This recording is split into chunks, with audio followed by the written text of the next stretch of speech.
अब परमात्मा अपनी सच्चिदानंद घन की वाणी में 5वें वेद में कहते हैं, इस देही को देवालोचन तू नर क्यों उकलाता। जैसे कई व्यक्ति दुखी हो जाते हैं अपने प्रारब्ध के पापों से, संकट के ऊपर संकट, संकट के ऊपर संकट आ रहा है, तो वो क्या दुखी होकर के क्या धारणा करते हैं, हे भगवान आत्महत्या कर लो। इसके विषय में परमेश्वर अपनी वाणी में कहते हैं, इस देही को और देवता लोचे तू नर क्यों उकलाता। इस मनुष्य शरीर को तो देवता भी तरस रहे हैं जो तुझे प्राप्त हुआ है, और तू इससे क्यों उकलाता है, यानी इससे क्यों छक लिया।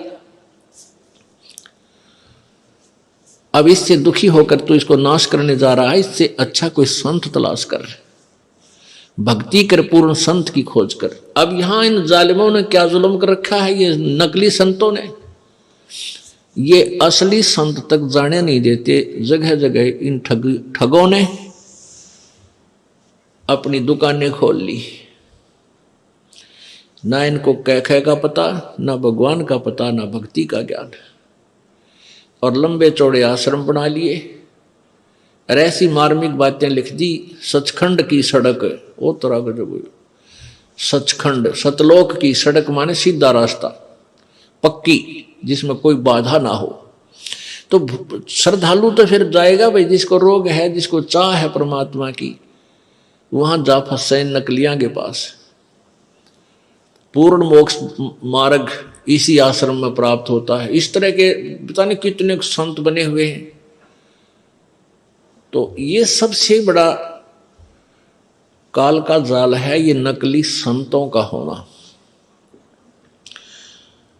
तो कहने का भाव ये है कि देवता भी इस मानव शरीर को तरफ रहे होते हैं कि कभी मानव शरीर मिले, पूर्ण संत खोज करूं और भक्ति करूं। जैसे आप हाथी को देखते हो, हाथी ऐसे सिर मारता चलता है। अब हाथी को नेक्स्ट जीवन, अगला जीवन दिखाई देता है कि इसके बाद मैं के बनूंगा, गधा बनूंगा या कुत्ता बनूंगा या सुअर बनूंगा या मानव बनूंगा।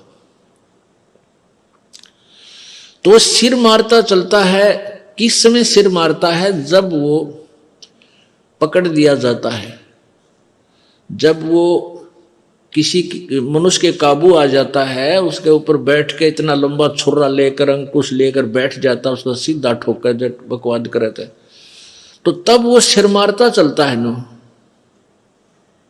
खड़ा खड़ा भी सिर मारता रहता है। अब वो ये सोचता है वह बड़ा फंसा,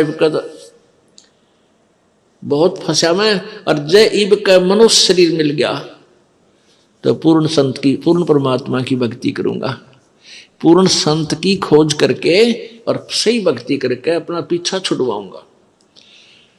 अब परमात्मा यहां क्या बताना चाहते हैं कि जो कुंजर सिर धुनत है, अगला जन्म सुझंत, इब कहेल नर करत सेव पूरे संत। हाथी मन में सोच रहा होता है कि यदि अब की बार मनुष्य जीवन मुझे मिल गया तो पूरे संत की खोज करूंगा। अब परमात्मा फिर उसके ऊपर एक और कहते हैं कि हाथी अर्थात ये आत्मा मन के संयोग से इतनी ढीठ होगी।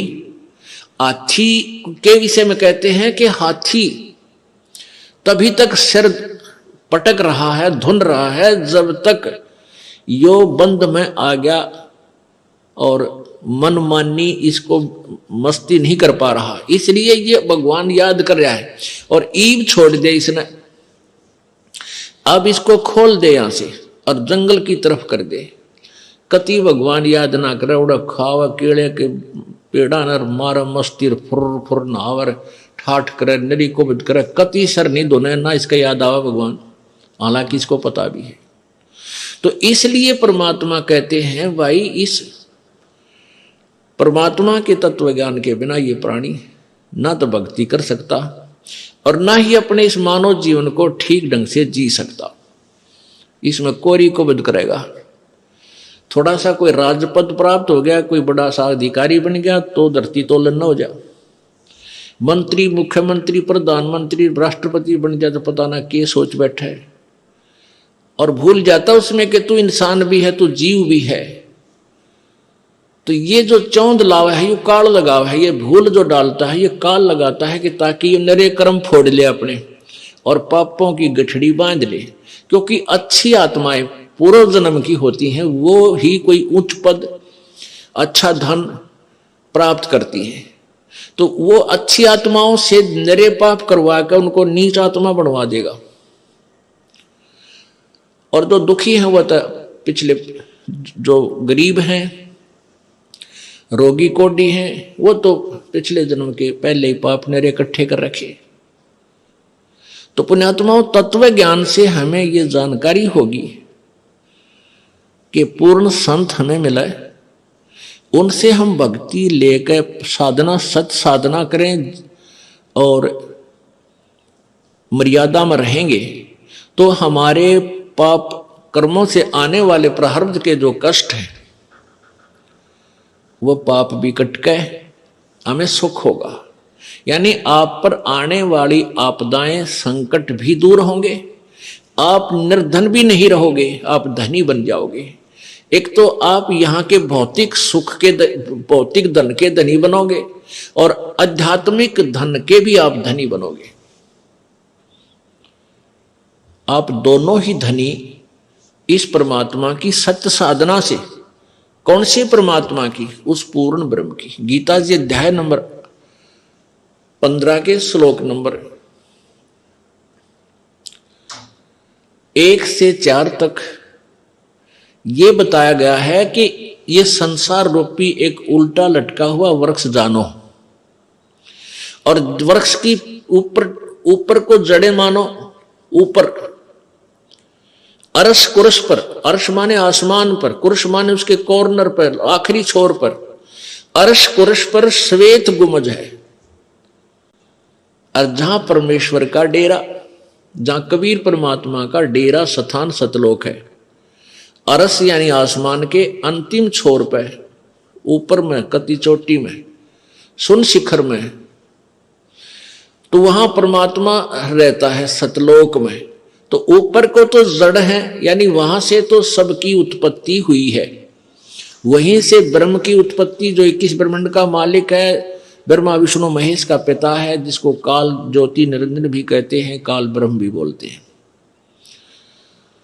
और वहीं से परब्रह्म जो 7 संग ब्रह्मांड का स्वामी है, उसकी उत्पत्ति हुई है।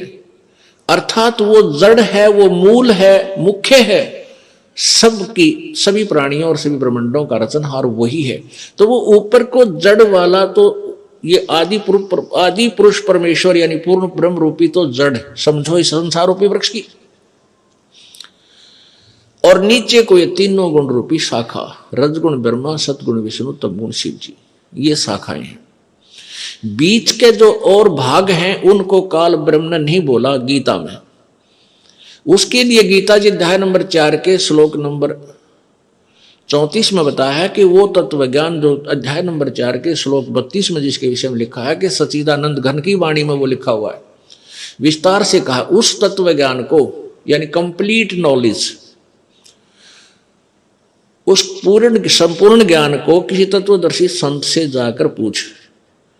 उनको दंडोत प्रणाम करने से, कपट छोड़कर उनसे प्रसन्न करने से वो तत्वदर्शी संत तुझे उस परमात्म तत्व की, यानी और परमात्मा गीता ज्ञान दाता से कोई भिन्न है, उस पूर्ण ब्रह्म के बारे में जानकारी देंगे। उस तत्वदर्शी संत की पहचान बताई है 15वें अध्याय के प्रथम श्लोक में। उसमें बताया कि ऊपर को जड़ वाला, नीचे को तीनों गुण रूपी शाखा वाला, ये जो संसार रूपी वृक्ष के सारे पार्ट, सभी विभाग, जड़ कौन परमात्मा है, और तना कौन प्रभु है, डार कौन प्रभु है, और शाखा कौन है, ये विस्तार से जो जानकारी देगा स वेदविद, वह वेद के तात्पर्य को जानने वाला है, अर्थात वो तत्वदर्शी संत है।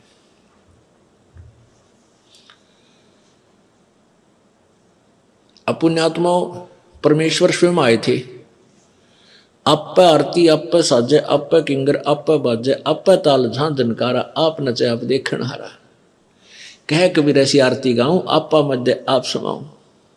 तो परमात्मा स्वयं ही आए हैं, आप आरती नहीं होगी, आप साजे, आप किंगर, आप बाजे, आप नचे और आप देखण आ रहा। आप ही एक दास की भूमिका कर रहे हैं परमात्मा, और स्वयं ही सब ब्रह्मांडों का संचालन करने वाले भी वही हैं, सबकी देख रेख भी वही कर रहे हैं। तो उन्होंने स्वयं ही आकर के ये ज्ञान बताया था, तत्व ज्ञान बताया था। उसमें वो क्या ज्ञान बताया था कि अक्षर पुरुष एक पेड़ है, निरंजनवा की डार, और तीनों देवा शाखा है, ये पात रूप संसार। उस परमेश्वर ने ही डिटेल बताई सारी। जड़ तो वो खुद मालिक है ही, उससे अलग बता रहा है कि जैसे पेड़ आपको बाहर नजर आता है पृथ्वी से, तुरंत वो मोटा जो हिस्सा होता है वो तना है। ये संसार रूपी वृक्ष का जो 7 संग ब्रह्मांड का जो अक्षेत्र है, उसका मालिक है, उसको तो समझो तना है, और वो है परब्रह्म यानी अक्षर पुरुष। उससे फिर आगे मान लीजिए तना का एक डार निकलती है मोटी, उसको समझो ये क्षर पुरुष, अक्षर यानी सर पुरुष यानी ब्रह्म ज्योति निरंजन कहो, इसे काल कहो। और उस डार के फिर 3 शाखा हैं, ये रजगुण ब्रह्मा, सतगुण विष्णु, तम गुण शिवजी रूपी शाखा, और फिर पात रूप संसार। इस विस्तार से जो बताएगा स वेदवित, वो तत्वदर्शी संत है। तो तत्वदर्शी संत की खोज करने के बाद उस परम पद परमेश्वर की खोज करनी चाहिए। जब तत्वदर्शी संत आपको मिल जाए, उसके पश्चात गीता जी अध्याय नंबर 15 के श्लोक 4 में कहा है कि तत्पश्चात परमात्मा के उस परमेश्वर के उस परम पद की खोज करनी चाहिए, जहां जाने के बाद फिर संसार में लौटकर प्राणी कभी नहीं आता। और जिसने सारे ब्रह्मांडों की रचना की है, जिस भगवान ने, और गीता ज्ञानदाता कहता मैं भी उसी की शरण में हूं, उसी की भक्ति करनी चाहिए। गीता जी अध्याय नंबर 18 के श्लोक नंबर 62 में कहा कि अर्जुन तू सर्वभाव से उस परमेश्वर की शरण में जा, जिसकी कृपा से तू परम शांति और शाश्वत स्थान अर्थात सनातन परम धाम को यानी सत्यलोक को प्राप्त होगा। वहां जाने के बाद फिर कभी जन्म मृत्यु नहीं होगी। वहां जाने के बाद प्राणी कभी लौटकर संसार में नहीं आते। 15वें अध्याय के 4थे श्लोक में स्पष्ट किया है। और इन 3 प्रभुओं के विषय में गीता जी अध्याय नंबर 15 के 16 और 17 श्लोक में स्पष्ट किया है। एक क्षर पुरुष, एक अक्षर पुरुष यानी एक ब्रह्म, एक परब्रह्म, और ये दोनों ही नाशवान हैं। इनके लोगों के प्राणियों का भी सतुल शरीर नाशवान ही है, और जीवात्मा सबकी वो तो अमर है ही, गधे की भी है, कुत्ते की भी है। फिर 17वें श्लोक में 15वें अध्याय के गीता जी में कहा है कि उत्तम पुरुष है, पुरुष माने प्रभु, उत्तम पुरुष है तो अन्य परमात्मा इति उदाहरते हैं। और ये लोग तरनम आविश्य विभर्ति अवय ईश्वर है, कति स्पष्ट कर दिया है कि जो उत्तम पुरुष, पुरुष माने प्रभु, उत्तम माने श्रेष्ठ यानी सही भगवान, तो इन ऊपरलों से और ही ऊपर वर्णित 16वें श्लोक में वर्णित भगवानों अक्षर पुरुष, क्षर पुरुष और अक्षर पुरुष से कोई और ही है, और वही परमात्मा इति उदाहरते उसको भगवान कहा जाता है। और वही लोक तरम आविश्य विभर्ति, तीनों लोकों में प्रवेश करके सबका धारण पोषण करता है, वो अवय ईश्वर है। अवय माने अविनाशी, वो वास्तव में अविनाशी परमात्मा है। तो पुण्यात्मा हमने उस परमात्मा की भक्ति करनी है। उसकी भक्ति करने से हम पाप जो हमारे प्रारब्ध में दुख हैं उनसे भी छुटकारा होगा। हमारे जो प्रारब्ध में दुख हैं उनसे भी हमारा छुटकारा होगा, क्योंकि मासा घटे न चल बध वेद न लिखे जो लेख, सच्चा सतगुरु मेट करे ऊपर मारे मेखे। कहते हैं मासा घटे न चल बध वेद न लिखे जो लेख,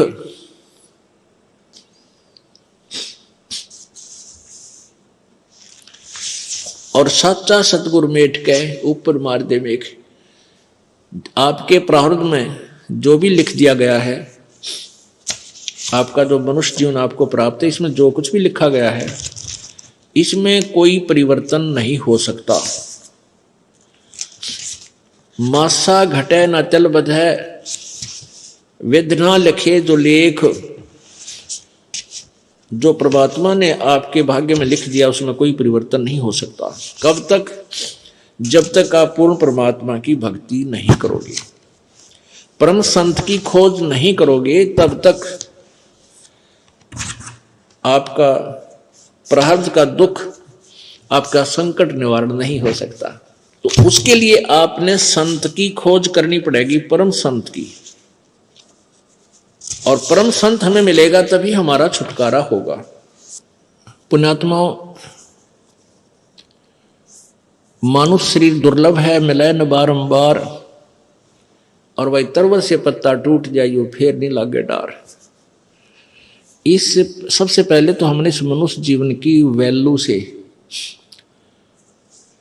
इसकी कीमत से परिचित होना चाहिए। ये कितना अनमोल है, ये कितना बहुमूल्य है। जब हम इसकी कीमत से परिचित होंगे तभी हम भक्ति कर पाएंगे। क्या बताते हैं कि कहता हूं कई जाते हूं, कहूं बजा के ढोले, श्वास जो खाली जात है ये 3 लोक का मोल। एक मानव शरीर का जो श्वास है, ये एक श्वास भी कहते 3 लोक के तुल्य। क्योंकि हम 3 लोक वो हमारे लिए तो बहुत बहुत ज्यादा है। इसलिए परमात्मा ने हमें समझाने के लिए उदाहरण दिया है ये, कि जैसे एक गांव का सरपंच बन जाता है, उसको सैकड़ों हजारों आदमी, सरपंच साहब राम राम, सरपंच साहब नमस्ते, इतनी प्रभुता हो जाती है उस व्यक्ति की, और वो फूला नहीं समाता। और जब वो बन जाए एमएलए, कोई व्यक्ति एमएलए बन जाता है, कुछ क्षेत्र का मुखिया बन जाता है वो, उसको तो फिर न जाने कितने व्यक्ति, कर्मचारी, अधिकारी सारे सलूट मारे, फिर वो फूल जाता है। और एक बन जा मुख्यमंत्री एक प्रांत का, फिर तो कहना है कि वो तो धरती पर पाए ना टेके। और बन जाओ प्रधानमंत्री एक टुकड़े का, एक देश का, छोटे से का या बड़े का, तो उसके माइंड की सोच है, वो तो 7वें आसमान पर घूमता है। फिर वो अपने आप को जीव नहीं समझता, क्योंकि उसके शब्द में, उसके वचन से ही ना जाने सबके में हिलता नजर आता है उसको। तो परमात्मा कहते हैं अगर पृथ्वी का एक राजा हो तो वो उसकी कितनी प्रभुता होगी, उसके दिमाग में क्या सोच होगी, और उसकी कितनी वो अपनी वैल्यू समझता है। और ऐसे ऐसे पृथ्वी लोक, स्वर्ग लोक और पाताल लोक, इन तीनों की कीमत आप लगाओ कितनी होगी। और परमात्मा कहते हैं तुम्हारा मनुष्य जीवन का एक श्वास जब भक्ति बिना जाता है, सच्चे साधना बिना जाता है, तो इतनी कीमत है इसे एक श्वास के सिमरण की। अब इस कीमत को, इस मूल्य को केवल आप ही लगा सकोगे, अन्य व्यक्ति नहीं। क्योंकि आप सत्संग में आने से जौहरी बनोगे, लाल की परख करने लगोगे, तब आपको इसकी कीमत का अलग से पहचान होगी, तुरंत महसूस होगी, खास सत्य बात है। तो ऐसे महंगे मोल का एक सांस भी जावे और 3 लोक नहीं पटतरे क्यों धूल मिलावे। पटतरे माने बराबर नहीं। आप नित्यनियम में भी पढ़ते हो, अपने नित्यनियम के अंदर आपको बहुत कुछ विज्ञान है। विज्ञान माने तत्व ज्ञान है, विशेष ज्ञान है।